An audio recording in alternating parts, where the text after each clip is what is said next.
અમારા જમાનામાં તો હજી સારું હતું. જનકભાઈને ખબર છે છોકરા છોકરી જોવા જતા. જ્યોતિન્દ્રભાઈ તો બહુ સરસ લખ્યું છે. અમારા જનકભાઈ એટલે આવી એકાદી વાત થઈ જાય. જ્યોતિન્દ્રભાઈ એમ કહેતા, જ્યોતિન્દ્રભાઈ બહુ મોટા હાસ્ય કલાકાર હતા.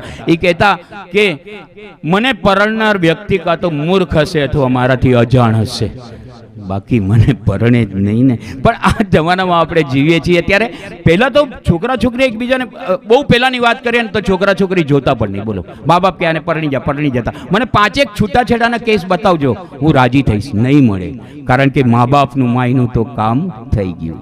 પછી જમાનો બદલાયો, છોકરા છોકરી મળે એકબીજાને. તને શું ભાવે છે? મીટિંગ થાય, મને ઇડલી, તને ઢોસો. નહીં બને, ડિફરન્સ ઓફ ઓપિનિયન. અરે પણ આથો તો ચોખાનો જ છે ને.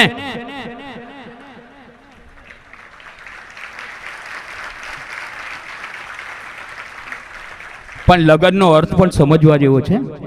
ભગવાન સાથે લગ્ન થાય ને તો વાત અલગ થઈ જાય. આ તો હું ઉપદેશની વાત કરું છું, મારા જીવનમાં કેટલું છે તો ભગવાન જાણે. પણ લગ્નનો અર્થ બહુ સરસ છે. લ એટલે લયપૂર્વક જીવવું, ગ એટલે ગમને ભૂલીને જીવવું, અને ન એટલે નમીને જીવવું.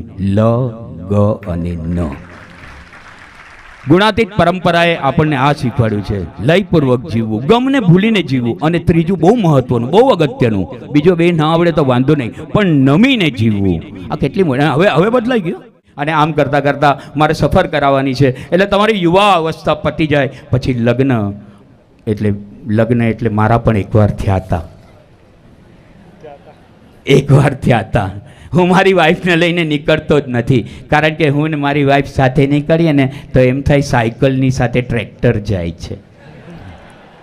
તો પણ એકવાર નીકળ્યો, હિંમત કરીને હું ને મારી વાઈફ સાથે નીકળ્યા તો એની બહેનપણી મળી. એની બહેનપણીએ મારી વાઈફને મારી સામે જોઈને કીધું, આ તારો મોટો ને?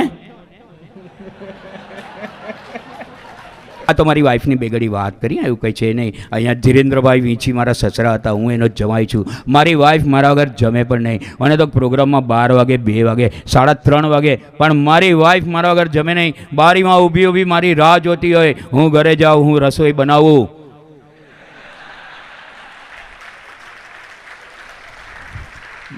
ખોટું બોલાઈ ગયું.